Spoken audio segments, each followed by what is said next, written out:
Salam, jumpa lagi. Mau kemana? Jalan-jalan sore, sekalian lihat-lihat perumahan di sekitar Karang Satria. Kebanjiran? Alhamdulillah, tidak.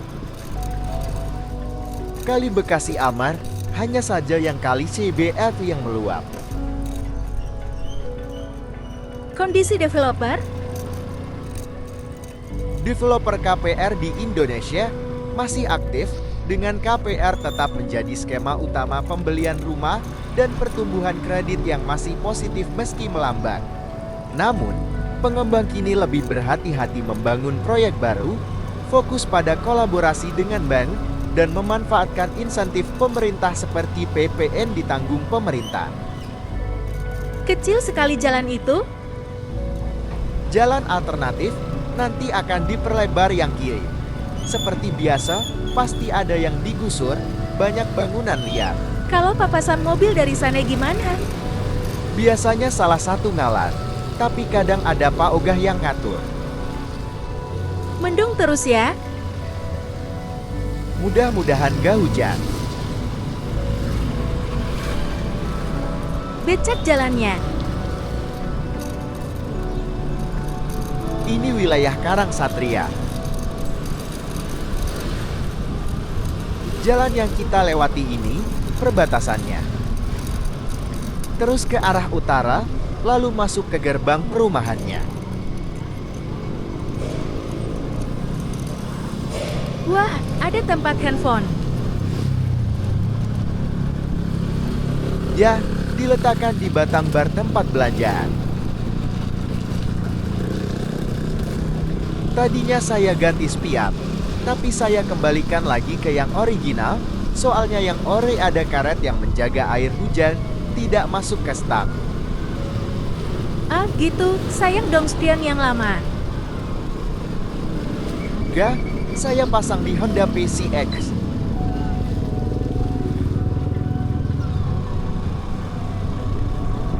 Di atasnya desa Satria Jaya. Wah, banyak genangan ya.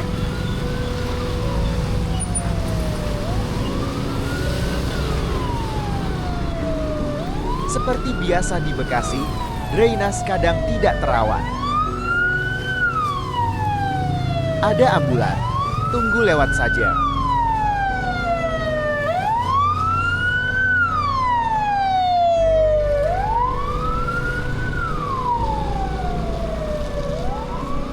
Kembali ngomong perumahan. Tantangan utamanya adalah daya beli yang belum pulih penuh dan persaingan ketat, sehingga pasar bergerak stabil tetapi tidak agresif.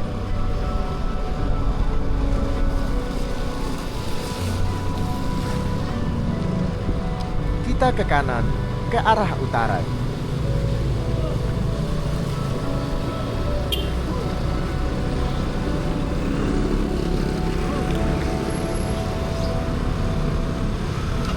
Ini Jalan Karang Satria. Bisa beri gambaran impresi dari Vespa Sprint E-Get terbaru. Vespa Sprint E-Get terbaru memberi impresi elegan dan klasik yang modern sekaligus fun. Desainnya tetap mempertahankan garis khas Vespa yang bulat dan ikonik, tetapi dengan sentuhan warna modern dan detail minimalis yang membuatnya terasa fresh. Ridingnya terasa lincah dan responsif, cocok untuk lalu lintas kota enteng saat bermanuver, namun tetap stabil saat melaju. Suara mesinnya halus, khas Vespa, dan perpaduan performa dengan kenyamanan membuatnya nyaman untuk perjalanan harian atau santai sore hari. Secara keseluruhan, Vespa Sprint E-Get terbaru memberi kesan stylish, bergaya hidup urban, dan fun to ride, sebuah skuter yang bukan hanya alat transportasi, tapi juga pernyataan gaya pribadi. Mahal ya? Harga Vespa Sprint E-Get berada di kisaran 58 sampai 63 juta rupiah. Sehingga dari Yamaha yang paling mendekati kelas harga, adalah Yamaha X-Max Connected. Sementara NMAX, Aerokas, dan Lexi jauh lebih murah. Jadi tidak setara secara harga maupun positioning premium. Ada spion di bawah? Buat tambah visibilitas saja. Kita coba sambil lihat Google Maps. Wilayah apa saja di Bekasi yang banjir 2 hari lalu? Banjir 2 hari lalu di Bekasi terutama melanda wilayah Kabupaten Bekasi bagian utara, seperti Babelan, Tarumajaya, Cabang Bungien, dan Muara Gembong, dengan puluhan desa terdampak. Di kota Bekasi, banjir terjadi di beberapa kawasan dekat sungai dan polder, terutama di wilayah perbatasan dengan Kabupaten Bekasi. Lebih parah mana dibanding Jakarta? Namun, di Perkinal pemerintah dihakim membangun proyek baru untuk pada kolaborasi dengan dan memanfaatkan insentif pemerintah tetap PPN di nanggung mereka. Kabar tanggul laut Jakarta Utara jebol secara besar-besaran tidak benar. Yang terjadi adalah rembesan atau kebocoran kecil di beberapa titik yang memicu banjir rob saat pasang tinggi. Kondisinya perlu diwaspadai tapi belum darurat. Dan saat ini ditangani lewat perbaikan tanggul serta upaya mitigasi banjir pesisir. Kalau lurus terus itu kemana? Ke Jalan Pisangan, ke kanan Jalan Gabus Rail, terus ke pintu tol Gabus.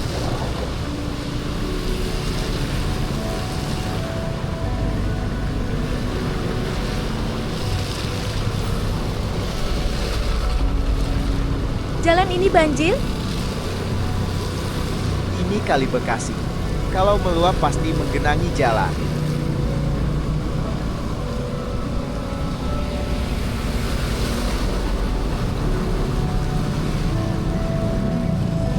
Oke, kita masuk ke perumahan Dharma Wangsa. Kalau proyek KDM yang menaturalisasi sungai atau kali, berhasil dong. Kali Bekasi tidak meluap. Sebagian benar. Naturalisasi sungai ala KDM efektif mengurangi risiko banjir lokal, terutama dengan pelebaran badan sungai, ruang limpasan, dan aliran yang lebih alami. Namun Kali Bekasi tetap bisa meluap karena faktor hulu debit kiriman dari Bogor, hujan ekstrem, dan keterbatasan kapasitas di segmen tertentu. Jadi keberhasilannya perlu dilihat sebagai pengurang risiko, bukan jaminan nol banjir.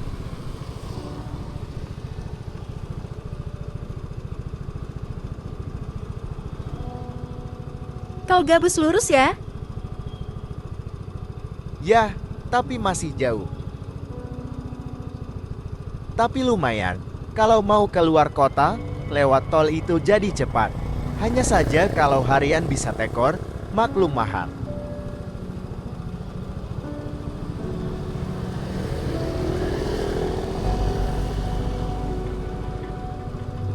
Kalau lurus ke jalan irigasi, lalu ke tol Gabus. Mau ke sana? Kapan-kapan saja, hari ini mau beli ayam goreng dulu.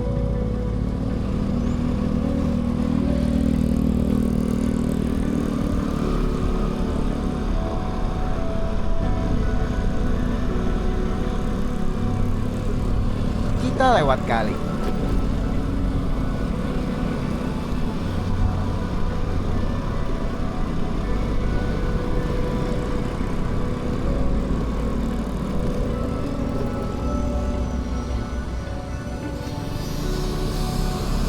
Banyak polisi tidur. Ya, takutnya nanti jadi arena balap liar. Di depan Bundarai, belok kiri.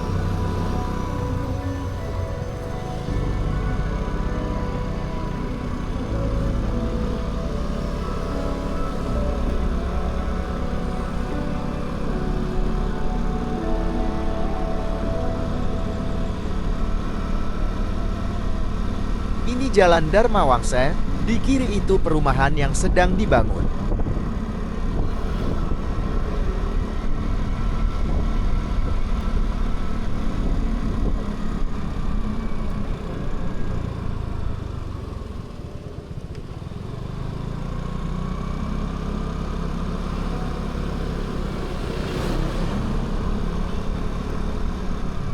Kita putar balik, takut kejauhan.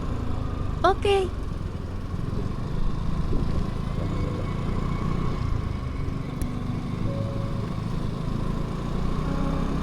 Berapa rata-rata harga rumah di Dharma Wangsa?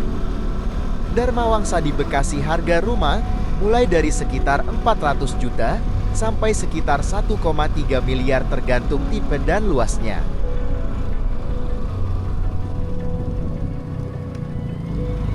Penghuni Dharma Wangsa Bekasi umumnya bekerja sebagai karyawan swasta, profesional, PNS, atau pengusaha kecil menengah dengan lokasi kerja di Bekasi, Cikarang, atau Jakarta. Mereka memilih kawasan ini karena harga rumah lebih terjangkau, akses tol memadai, dan lingkungan yang relatif nyaman untuk keluarga.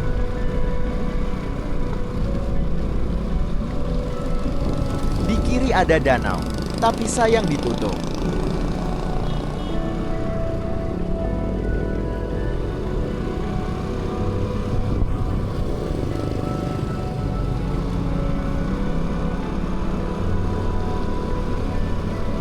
Perumahan Sepetu Dharma Wangsa Bekasi berpotensi berkembang karena didukung perluasan infrastruktur, akses tol, dan pertumbuhan kawasan industri serta permintaan hunian di pinggiran Jakarta selama konektivitas dan fasilitas sekitar terus meningkat.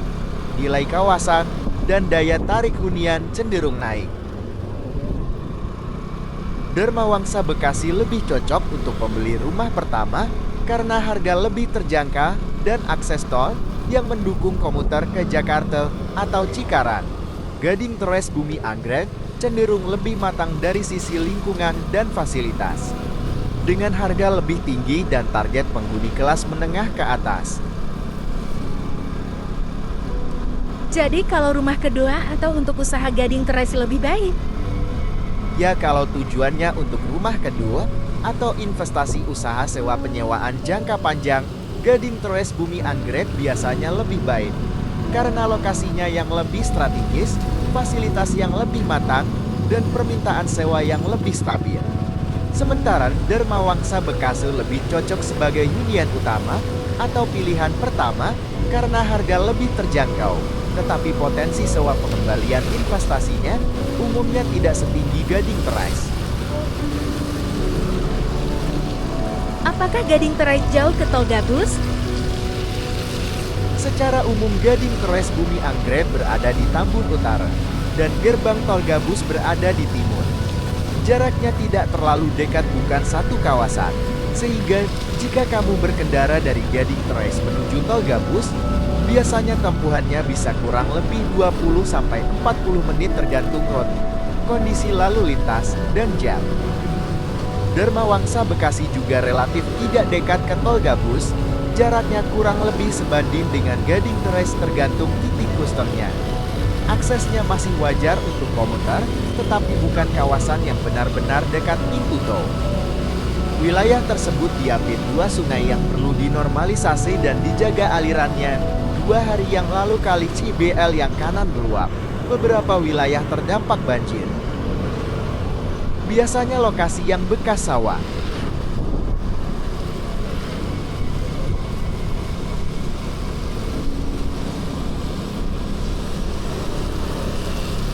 Saya naik motor pelan-pelan, soalnya sudah lama tidak naik motor, jadi kagok. Kondisi saat ini atau beberapa tahun ke depan, apakah investasi di apartemen dan ruko menjanjikan? Investasi apartemen dan ruko masih menjanjikan dalam beberapa tahun ke depan jika lokasinya strategis dan sesuai kebutuhan pasar. Apartemen cocok untuk sewa di area dekat transportasi, kampus, atau pusat kerja. Sementara ruko lebih potensial di jalur komersial dengan aktivitas usaha tinggi. Risikonya ada pada oversupply dan lokasi yang kurang tepat, sehingga seleksi lokasi menjadi faktor kunci keberhasilan.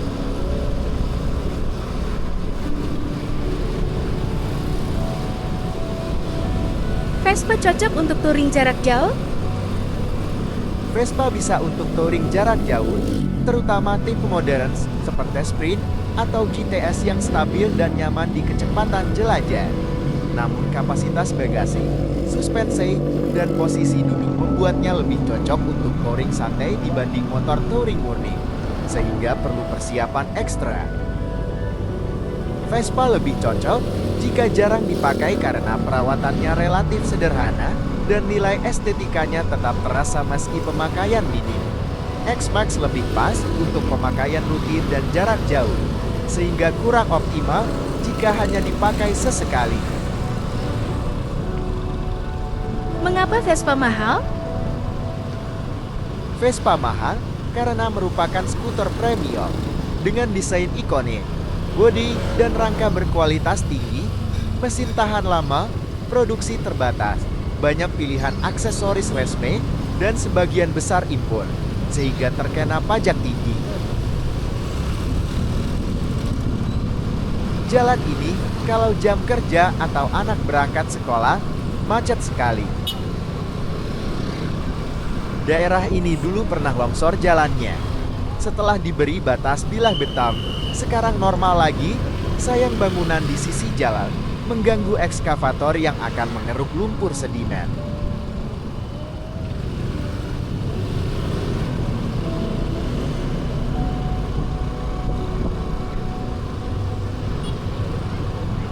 Di depan itu ada jembatan besi, satu-satunya jembatan dari kabupaten ke kota. Macet ya?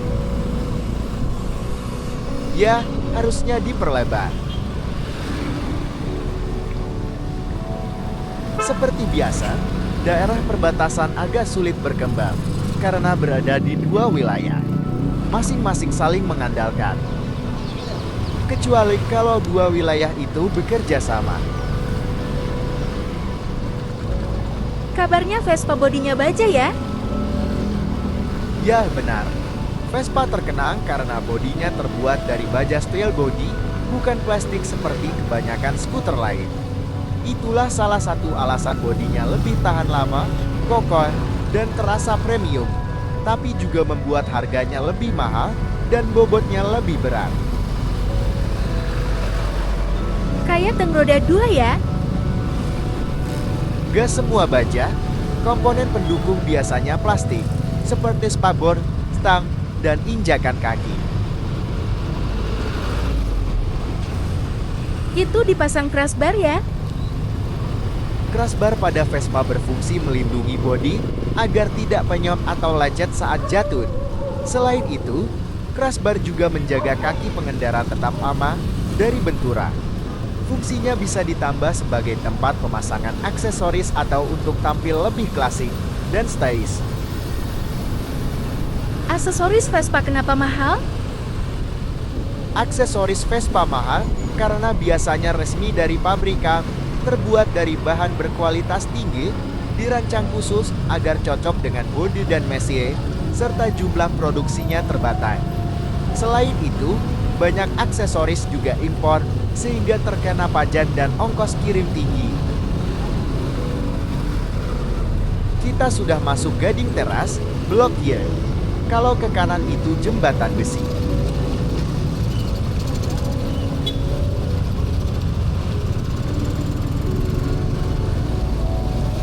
Kalau ke jembatan besi gak bisa langsung ke kanan, harus mutar balik di sini biar tidak macet. Di sini kalau pagi macet, kalau naik mobil harus tahu kapan harus berangkat biar tidak bareng anak sekolah.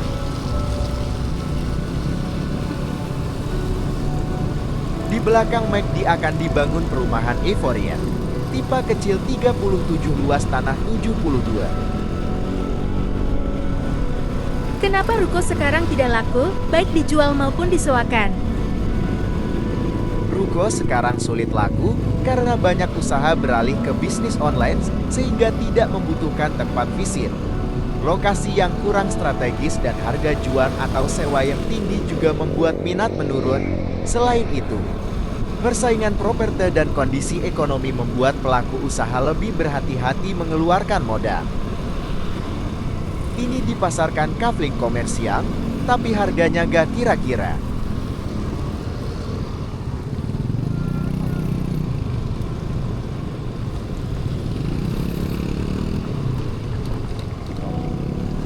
Wilayah Bekasi merupakan wilayah yang cepat berkembang karena perpindahan orang dari Jakarta ke lokasi yang lebih murah.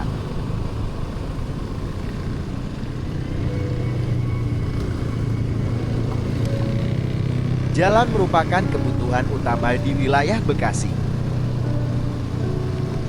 Jalan di perumahan biasanya tidak diperbaiki Pemda karena statusnya adalah jalan privat milik pengembang atau wargi, bukan jalan umum. Pemda hanya bertanggung jawab atas jalan yang resmi menjadi aset daerah. Selain itu, perbaikan jalan perumahan sering tergantung pada iuran warga atau pengembang.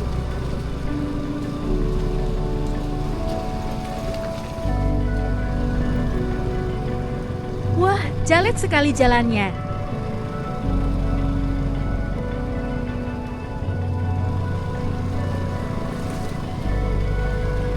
Karena jalur utama tetap saja dilewati warga.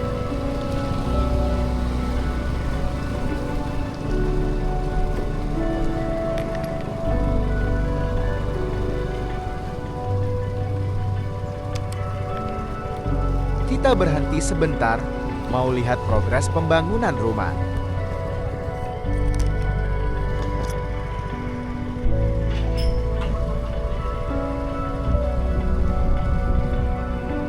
Dinding sudah dibangun, sayang sekali pohon ditebang yang menghalangi carport. Khusus yang di pinggir jalan kabarnya dikasih bonus pagar dan kanopi carport. Sudah ditebang. Nanti ada klaster di belakangnya ya? Ya, kalau klaster tidak boleh pasang pagar. Katanya, nanti jalan di depan akan diperbaiki.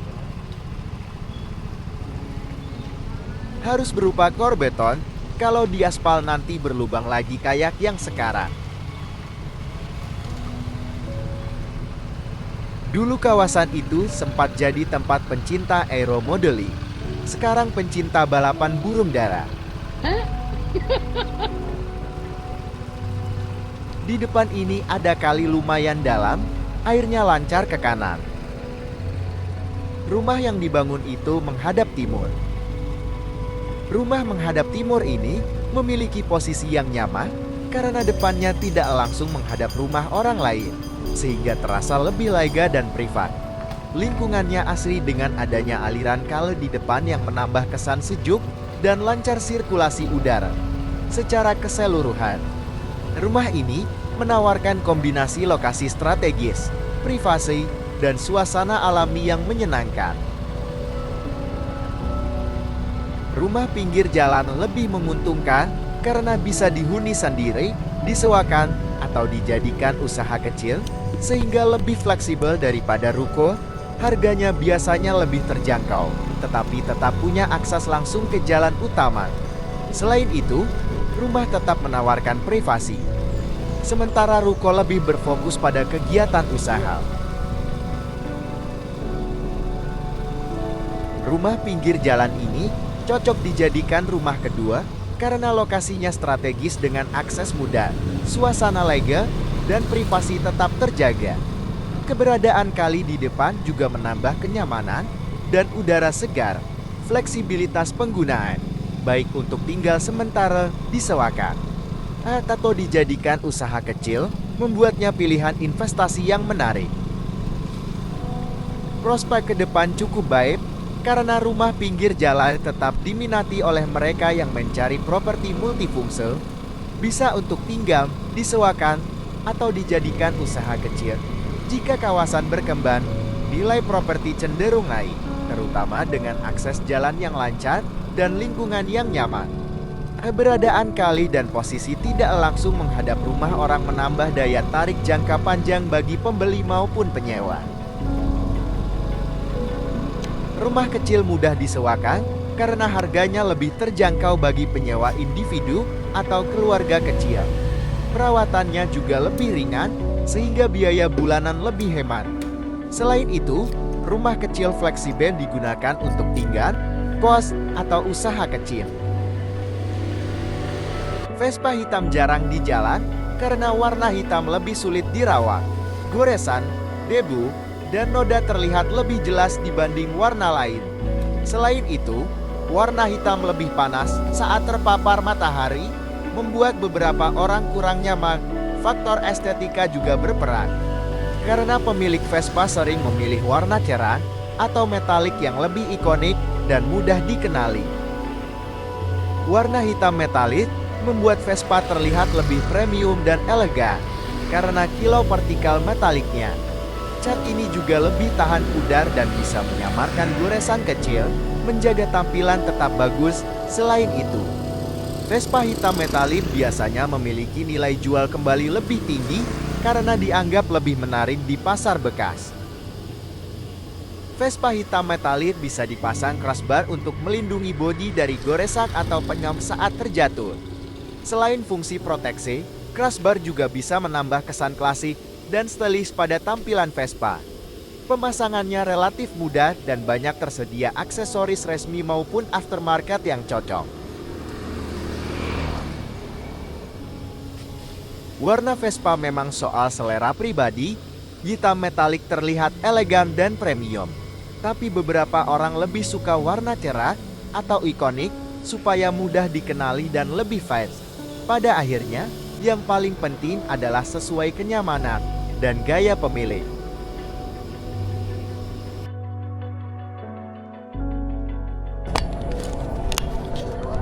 Oke, selesai, kita pulang.